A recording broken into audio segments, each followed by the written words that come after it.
Permit me, I will relate it in German. But in spite of the elegant terms and good accent of the narrator, the German language had no success. At last, nonplussed, I tried to remember my first lessons and to narrate our adventures in Latin, but with no better success. This last attempt being of no avail, the two strangers exchanged some words in their unknown language and retired. The door shut. "It is an infamous shame," cried Ned Land, who broke out for the 20th time. "We speak to those rogues in French, English, German, and Latin, and not one of them has the politeness to answer." "Calm yourself," I said to the impetuous Ned. "Anger will do no good." "But do you see, Professor," replied our irascible companion, "that we shall absolutely die of hunger in this iron cage?"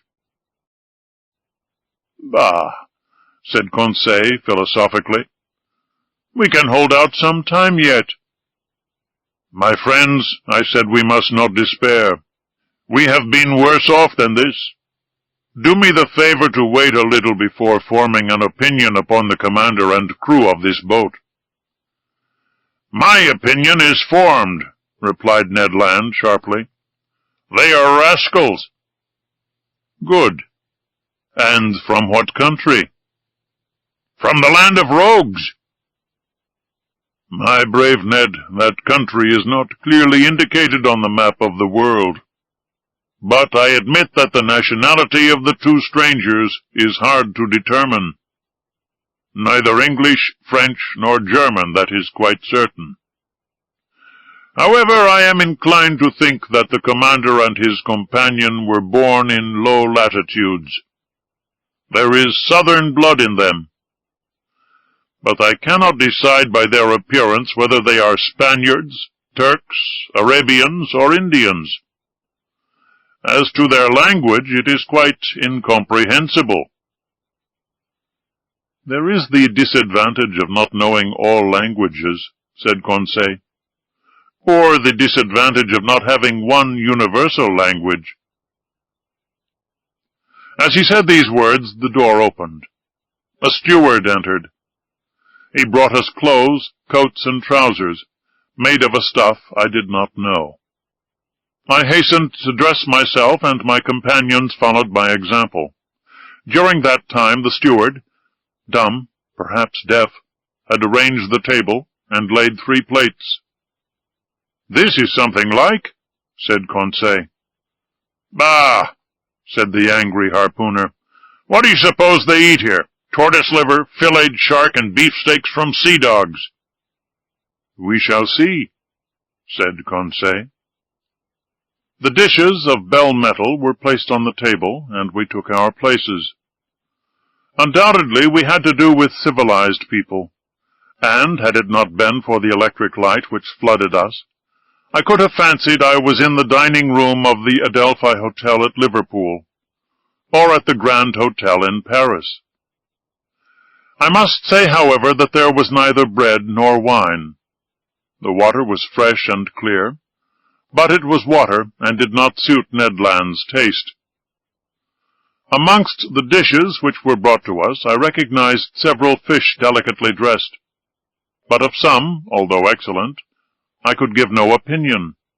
Neither could I tell to what kingdom they belonged, whether animal or vegetable. As to the dinner service, it was elegant and in perfect taste. Each utensil, spoon, fork, knife, plate, had a letter engraved on it, with a motto above it, of which this is an exact facsimile: Mobilis in mobili, N. The letter N was, no doubt, the initial of the name of the enigmatical person who commanded at the bottom of the seas. Ned and Conseil did not reflect much. They devoured the food, and I did likewise. I was, besides, reassured as to our fate, and it seemed evident that our hosts would not let us die of want. However, everything has an end, everything passes away. even the hunger of people who have not eaten for 15 hours. Our appetites satisfied, we felt overcome with sleep. "Faith, I shall sleep well," said Conseil. "So shall I," replied Ned Land. My two companions stretched themselves on the cabin carpet and were soon sound asleep. For my own part, too many thoughts crowded my brain. Too many insoluble questions pressed upon me. Too many fancies kept my eyes half open. Where were we? What strange power carried us on? I felt, or rather fancied I felt, the machine sinking down to the lowest beds of the sea. Dreadful nightmares beset me. I saw in these mysterious asylums a world of unknown animals, amongst which this submarine boat seemed to be of the same kind, living, moving, and formidable as they. Then my brain grew calmer, my imagination wandered into vague unconsciousness, and I soon fell into a deep sleep.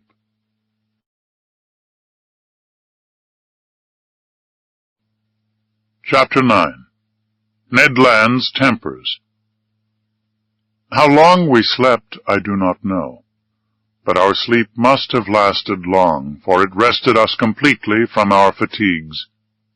I woke first. My companions had not moved, and were still stretched in their corner. Hardly roused from my somewhat hard couch, I felt my brain freed, my mind clear. I then began an attentive examination of our cell. Nothing was changed inside. The prison was still a prison. The prisoners, prisoners. However, the steward, during our sleep, had cleared the table. I breathed with difficulty. The heavy air seemed to oppress my lungs. Although the cell was large, we had evidently consumed a great part of the oxygen that it contained. Indeed, each man consumes, in 1 hour, the oxygen contained in more than 176 pints of air, and this air, charged, as then, with a nearly equal quantity of carbonic acid, becomes unbreathable. It became necessary to renew the atmosphere of our prison, and, no doubt, the hole in the submarine boat. That gave rise to a question in my mind. How would the commander of this floating dwelling-place proceed? Would he obtain air by chemical means, in getting by heat the oxygen contained in chlorate of potash, and in absorbing carbonic acid by caustic potash? Or, a more convenient, economical, and consequently more probable alternative, would he be satisfied to rise and take breath at the surface of the water, like a whale, and so renew for 24 hours the atmospheric provision? In fact, I was already obliged to increase my respirations to eke out of this cell the little oxygen it contained, when suddenly I was refreshed by a current of pure air, and perfumed with saline emanations. It was an invigorating sea breeze charged with iodine. I opened my mouth wide, and my lungs saturated themselves with fresh particles. At the same time I felt the boat rolling.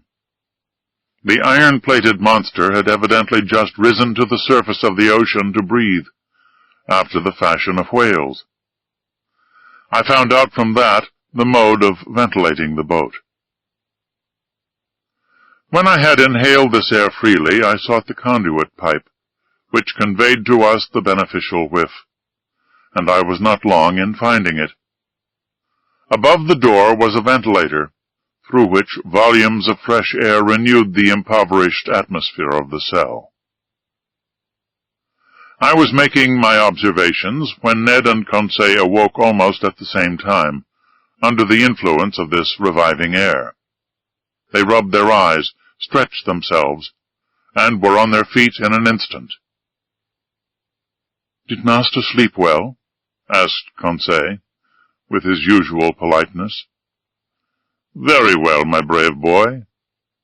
And you, Mr. Land?" "Soundly, Professor.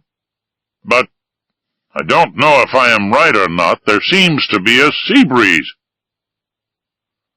A seaman could not be mistaken, and I told the Canadian all that had passed during his sleep. "Good," said he. "That accounts for those roarings we heard when the supposed narwhal sighted the Abraham Lincoln." "Quite so, Master Land. It was taking breath." "Only, Mr. Aronnax, I have no idea what o'clock it is, unless it is dinner time." "Dinner time, my good fellow. Say rather breakfast time, for we certainly have begun another day." "So," said Conseil, "we have slept 24 hours? "That is my opinion." "I will not contradict you," replied Ned Land. "But dinner or breakfast, the steward will be welcome, whichever he brings." "Master Land, we must conform to the rules on board, and I suppose our appetites are in advance of the dinner hour." "That is just like you, friend Conseil," said Ned impatiently. "You are never out of temper, always calm. You would return thanks before grace, and die of hunger rather than complain." Time was getting on, and we were fearfully hungry, and this time the steward did not appear. It was rather too long to leave us, if they really had good intentions towards us. Ned Land, tormented by the cravings of hunger, got still more angry, and, notwithstanding his promise, I dreaded an explosion when he found himself with one of the crew. For 2 hours more Ned Land's temper increased. He cried, he shouted, but in vain. The walls were deaf. There was no sound to be heard in the boat. All was still as death. It did not move, for I should have felt the trembling motion of the hull under the influence of the screw. Plunged in the depths of the waters, it belonged no longer to earth. This silence was dreadful. I felt terrified. Conseil was calm. Ned Land roared. Just then a noise was heard outside. Steps sounded on the metal flags. The locks were turned, the door opened, and the steward appeared. Before I could rush forward to stop him, the Canadian had thrown him down and held him by the throat. The steward was choking under the grip of his powerful hand. Conseil was already trying to unclasp the harpooner's hand from his half-suffocated victim, and I was going to fly to the rescue, when suddenly I was nailed to the spot by hearing these words in French. "Be quiet, Master Land. And you, Professor, will you be so good as to listen to me?"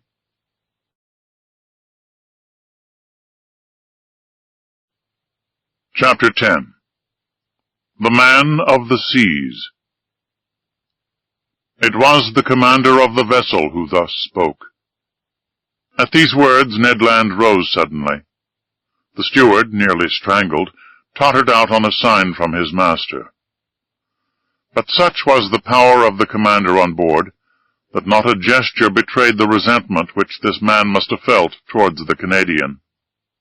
Conseil, interested in spite of himself, I stupefied, awaited in silence the result of this scene.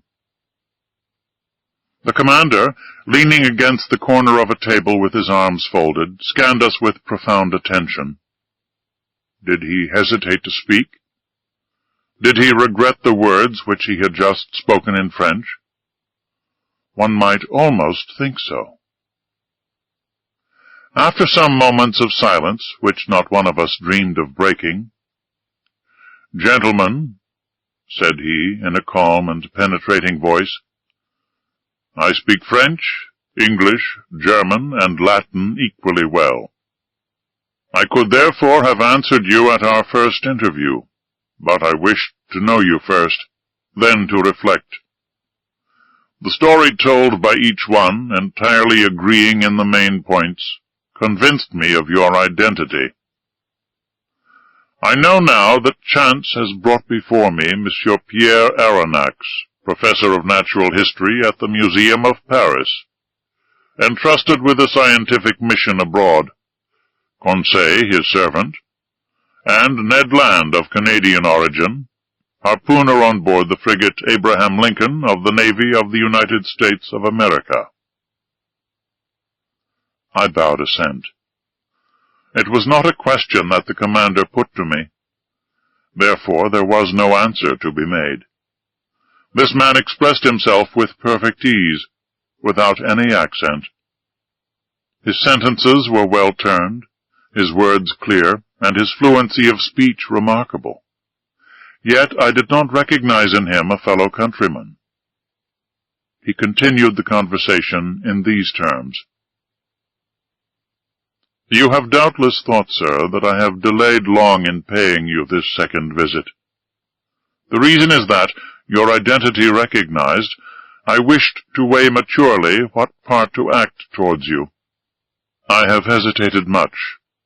Most annoying circumstances have brought you into the presence of a man who has broken all the ties of humanity. You have come to trouble my existence. Unintentionally, said I.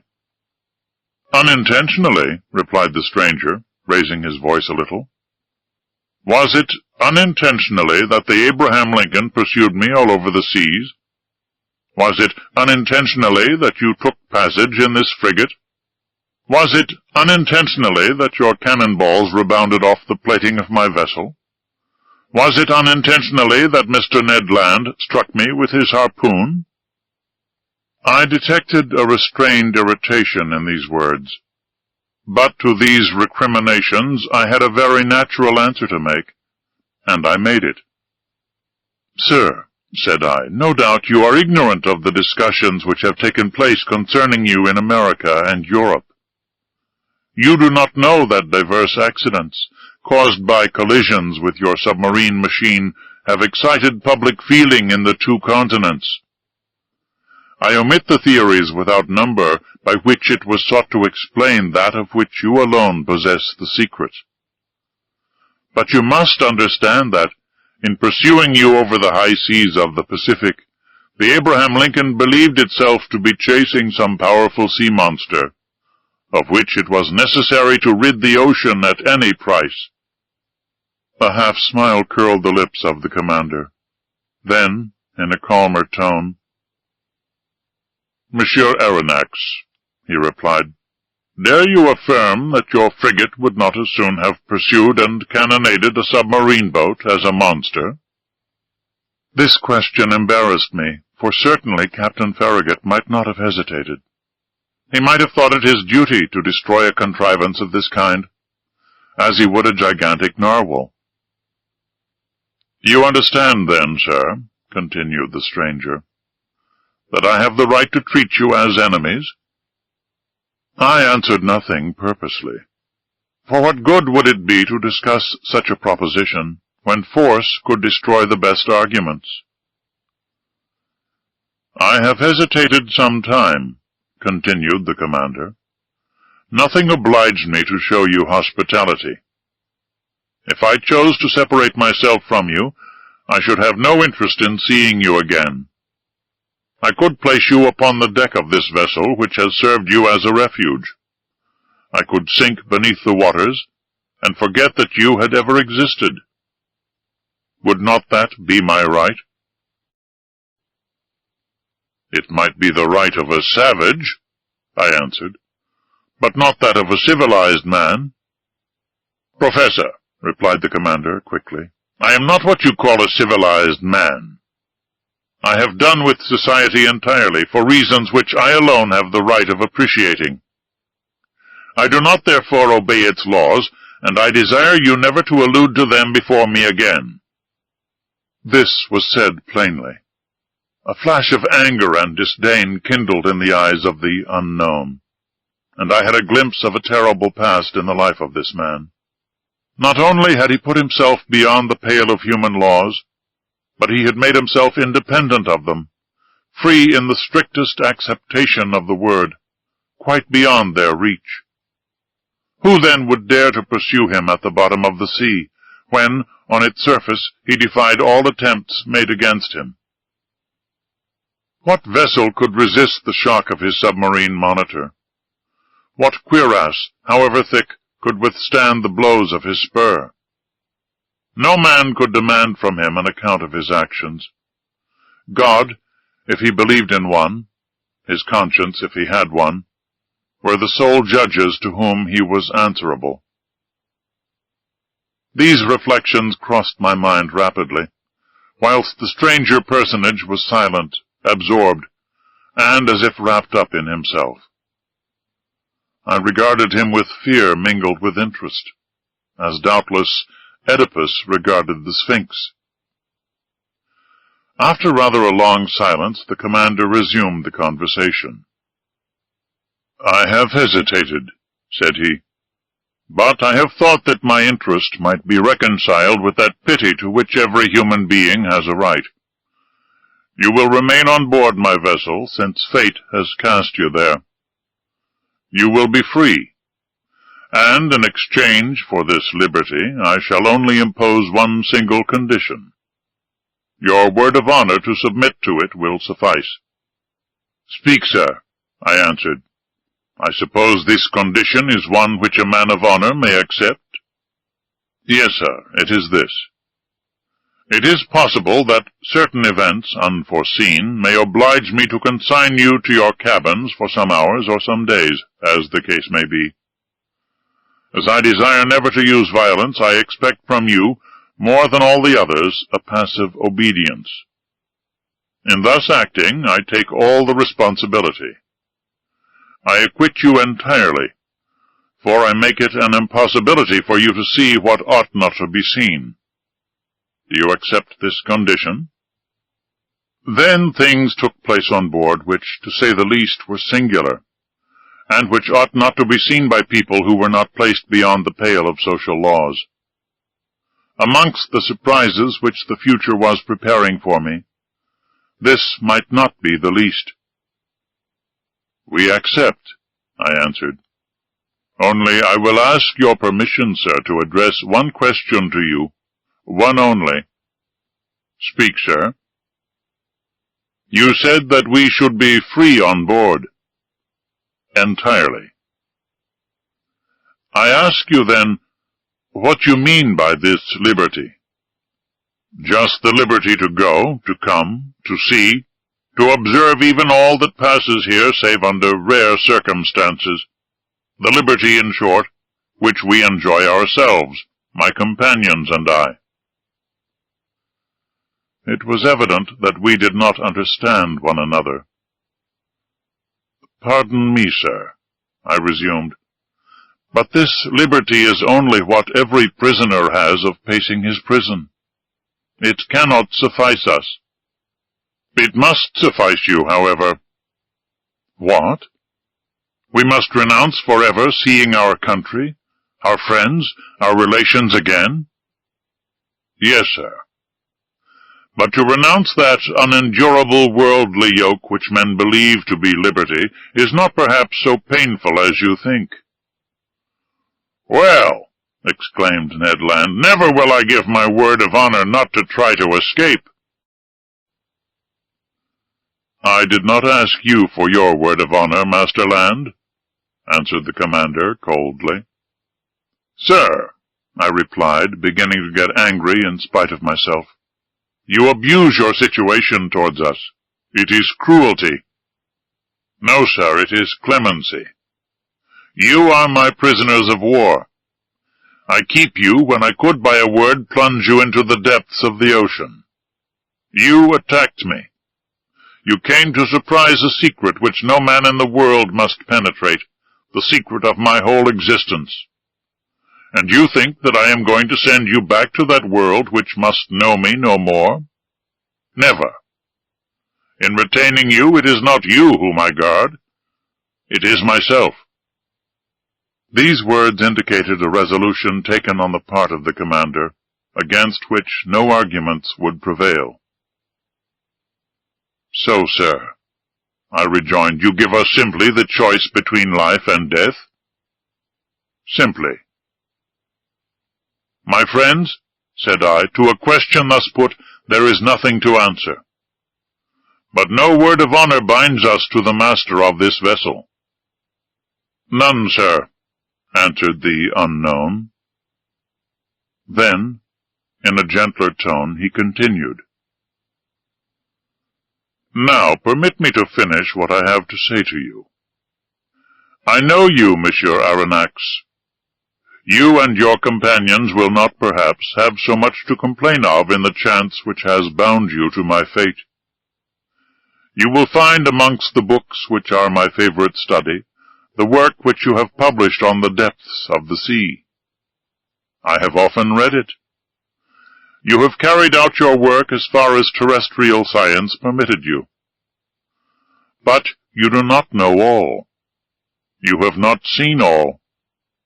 Let me tell you then, Professor, that you will not regret the time passed on board my vessel. You are going to visit the land of marvels." These words of the commander had a great effect upon me. I cannot deny it. My weak point was touched, and I forgot for a moment that the contemplation of these sublime subjects was not worth the loss of liberty. Besides, I trusted to the future to decide this grave question.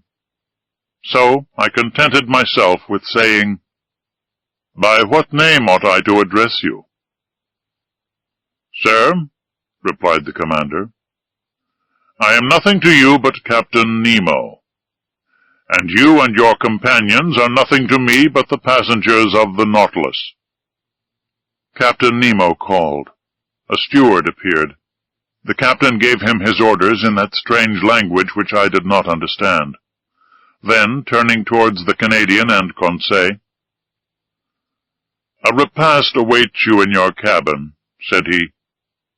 "Be so good as to follow this man. And now, Monsieur Aronnax, our breakfast is ready. Permit me to lead the way." "I am at your service, Captain." I followed Captain Nemo, and as soon as I had passed through the door, I found myself in a kind of passage lighted by electricity, similar to the waist of a ship. After we had proceeded a dozen yards, a second door opened before me. I then entered a dining room, decorated and furnished in severe taste. High oaken sideboards, inlaid with ebony, stood at the two extremities of the room, and upon their shelves glittered china, porcelain, and glass of inestimable value. The plate on the table sparkled in the rays which the luminous ceiling shed around, while the light was tempered and softened by exquisite paintings. In the center of the room was a table richly laid out. Captain Nemo indicated the place I was to occupy. The breakfast consisted of a certain number of dishes, the contents of which were furnished by the sea alone, and I was ignorant of the nature and mode of preparation of some of them. I acknowledged that they were good, but they had a peculiar flavor, which I easily became accustomed to. These different elements appeared to me to be rich in phosphorus, and I thought they must have a marine origin. Captain Nemo looked at me. I asked him no questions, but he guessed my thoughts, and answered of his own accord the questions which I was burning to address to him. "The greater part of these dishes are unknown to you," he said to me. "However, you may partake of them without fear. They are wholesome and nourishing. For a long time I have renounced the food of the earth, and I am never ill now. My crew, who are healthy, are fed on the same food." "So," said I, "all these eatables are the produce of the sea?" "Yes, Professor. The sea supplies all my wants. Sometimes I cast my nets in tow, and I draw them in ready to break. Sometimes I hunt in the midst of this element, which appears to be inaccessible to man, and quarry the game which dwells in my submarine forests. My flocks, like those of Neptune's old shepherds, graze fearlessly in the immense prairies of the ocean. I have a vast property there, which I cultivate myself, and which is always sown by the hand of the Creator of all things. I can understand perfectly, sir, that your nets furnish excellent fish for your table. I can understand also that you hunt aquatic game in your submarine forests. But I cannot understand at all how a particle of meat, no matter how small, can figure in your bill of fare. This, which you believe to be meat, Professor, is nothing else than fillet of turtle. Here are also some dolphin's livers, which you take to be ragout of pork. My cook is a clever fellow who excels in dressing these various products of the ocean. Taste all these dishes. Here is a preserve of sea cucumber, which a Malay would declare to be unrivaled in the world. Here is a cream, of which the milk has been furnished by the cetacea, and the sugar by the great fucus of the North Sea. And lastly, permit me to offer you some preserve of anemones, which is equal to that of the most delicious fruits. I tasted, more from curiosity than as a connoisseur, whilst Captain Nemo enchanted me with his extraordinary stories. You like the sea, Captain? Yes, I love it. The sea is everything. It covers 7/10 of the terrestrial globe. Its breath is pure and healthy. It is an immense desert, where man is never lonely, for he feels life stirring on all sides. The sea is only the embodiment of a supernatural and wonderful existence. It is nothing but love and emotion. It is the living infinite, as one of your poets has said. In fact, Professor, nature manifests herself in it by her 3 kingdoms, mineral, vegetable, and animal. The sea is the vast reservoir of nature. The globe began with sea, so to speak, and who knows if it will not end with it. In it is supreme tranquility. The sea does not belong to despots. Upon its surface, men can still exercise unjust laws, fight, tear one another to pieces, and be carried away with terrestrial horrors. But at 30 feet below its level, their reign ceases, their influence is quenched, and their power disappears. Ah, sir, live in the bosom of the waters. There only is independence. There I recognize no masters. There I am free. Captain Nemo suddenly became silent in the midst of this enthusiasm, by which he was quite carried away. For a few moments he paced up and down, much agitated. Then he became more calm, regained his accustomed coldness of expression, and, turning towards me, "Now, Professor," said he, "if you wish to go over the Nautilus, I am at your service." Captain Nemo rose. I followed him. A double door, contrived at the back of the dining room, opened, and I entered a room equal in dimensions to that which I had just quitted. It was a library. High pieces of furniture, of black-violet ebony inlaid with brass, supported upon their wide shelves a great number of books uniformly bound. They followed the shape of the room, terminating at the lower part in huge divans covered with brown leather, which were curved to afford the greatest comfort. Light movable desks, made to slide in and out at will, allowed one to rest one's book while reading. In the center stood an immense table, covered with pamphlets, amongst which were some newspapers already of old date. The electric light flooded everything. It was shed from 4 unpolished globes half sunk in the volutes of the ceiling.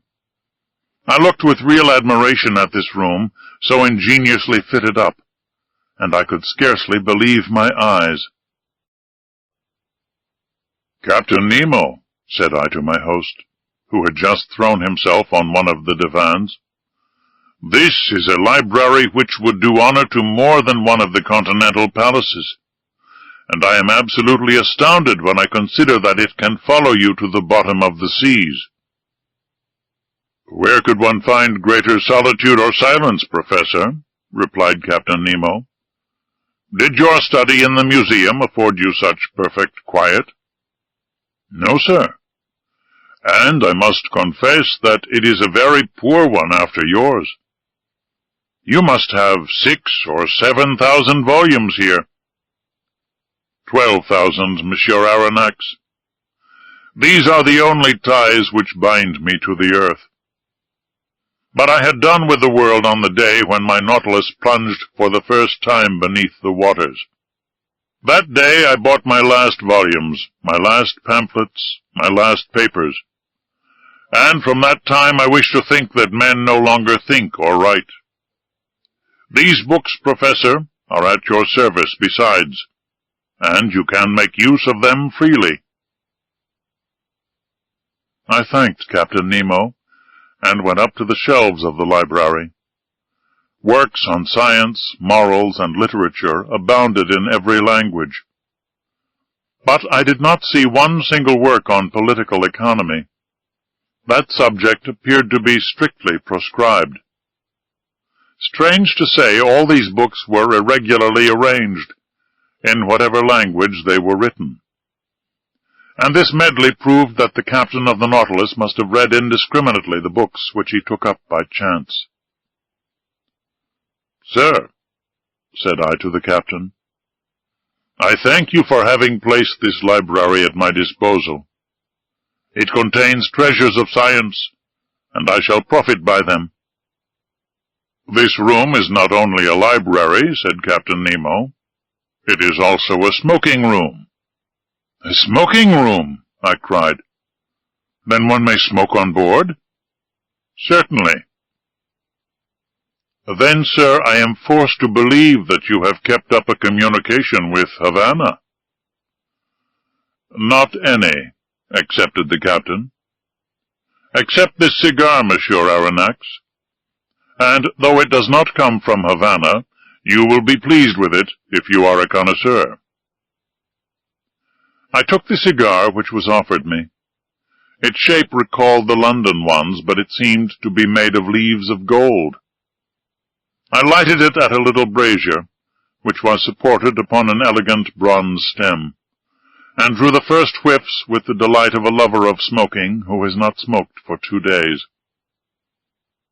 "It is excellent, but it is not tobacco." "No," answered the captain.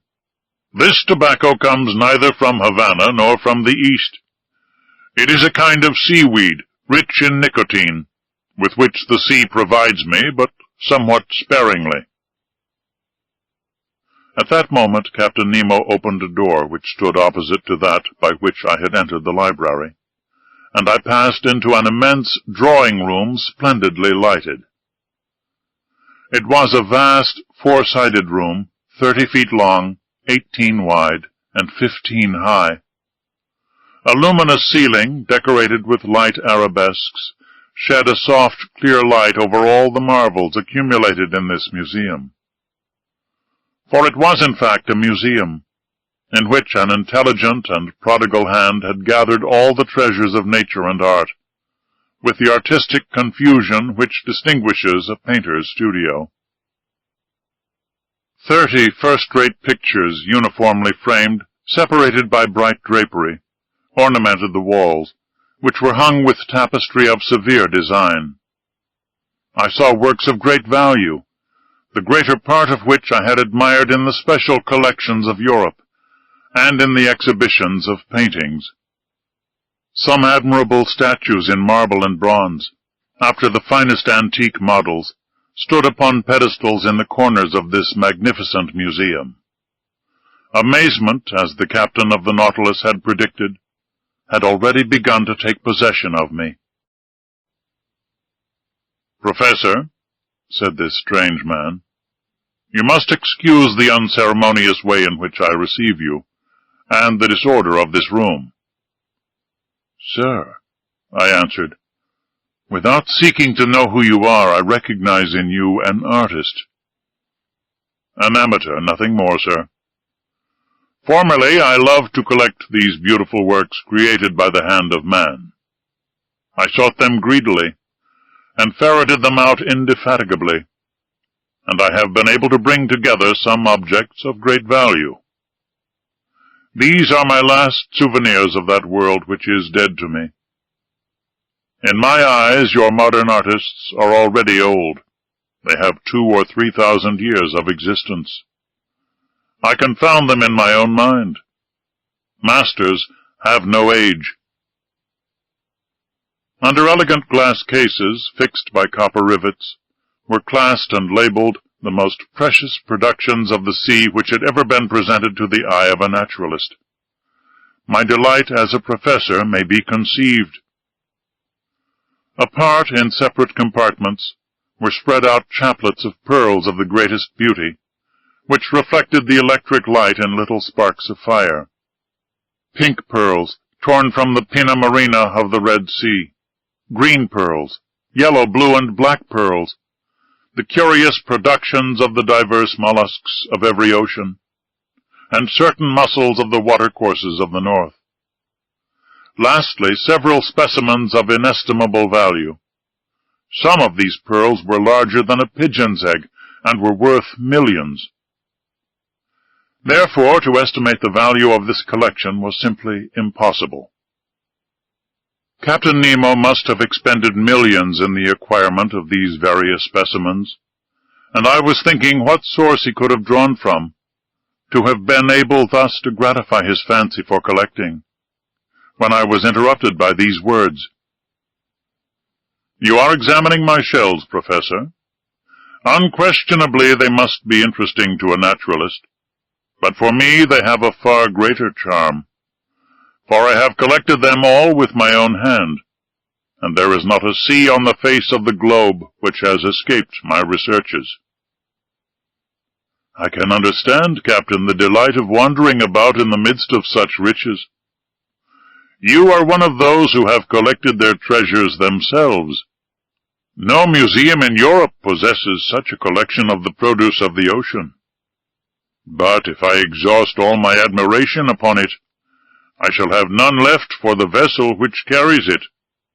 I do not wish to pry into your secrets, but I must confess that this Nautilus, with the motive power which is confined in it, the contrivances which enable it to be worked, the powerful agent which propels it, all excite my curiosity to the highest pitch. I see suspended on the walls of this room instruments of whose use I am ignorant. You will find these same instruments in my own room, Professor, where I shall have much pleasure in explaining their use to you. But first come and inspect the cabin which is set apart for your own use. You must see how you will be accommodated on board the Nautilus." I followed Captain Nemo, who, by one of the doors opening from each panel of the drawing-room, regained the waist. He conducted me towards the bow, and there I found, not a cabin, but an elegant room, with a bed, dressing-table, and several other pieces of excellent furniture. I could only thank my host. "Your room adjoins mine," said he, opening a door, "and mine opens into the drawing-room that we have just quitted." I entered the captain's room. It had a severe, almost a monkish aspect. A small iron bedstead, a table, some articles for the toilet, the whole lighted by a skylight. No comforts, the strictest necessaries only. Captain Nemo pointed to a seat. "Be so good as to sit down," he said. I seated myself, and he began thus. Chapter 11. All by Electricity. "Sir," said Captain Nemo, showing me the instruments hanging on the walls of his room, "here are the contrivances required for the navigation of the Nautilus. Here, as in the drawing-room, I have them always under my eyes, and they indicate my position and exact direction in the middle of the ocean. Some are known to you, such as the thermometer, which gives the internal temperature of the Nautilus, the barometer, which indicates the weight of the air and foretells the changes of the weather, the hygrometer, which marks the dryness of the atmosphere, the storm glass, the contents of which, by decomposing, announce the approach of tempests, the compass, which guides my course, the sextant, which shows the latitude by the altitude of the sun, chronometers, by which I calculate the longitude, and glasses for day and night, which I use to examine the points of the horizon, when the Nautilus rises to the surface of the waves. "These are the usual nautical instruments," I replied, "and I know the use of them. But these others, no doubt, answer to the particular requirements of the Nautilus. This dial with movable needle is a manometer, is it not?" "It is actually a manometer, but by communication with the water, whose external pressure it indicates, it gives our depth at the same time." "And these other instruments, the use of which I cannot guess?" "Here, Professor, I ought to give you some explanations. Will you be kind enough to listen to me?" He was silent for a few moments. Then he said, "There is a powerful agent, obedient, rapid, easy, which conforms to every use, and reigns supreme on board my vessel. Everything is done by means of it. It lights, warms it, and is the soul of my mechanical apparatus. This agent is electricity." "Electricity?" I cried in surprise. "Yes, sir." "Nevertheless, Captain, you possess an extreme rapidity of movement, which does not agree well with the power of electricity. Until now its dynamic force has remained under restraint, and has only been able to produce a small amount of power." "Professor," said Captain Nemo, "my electricity is not everybody's. You know what seawater is composed of.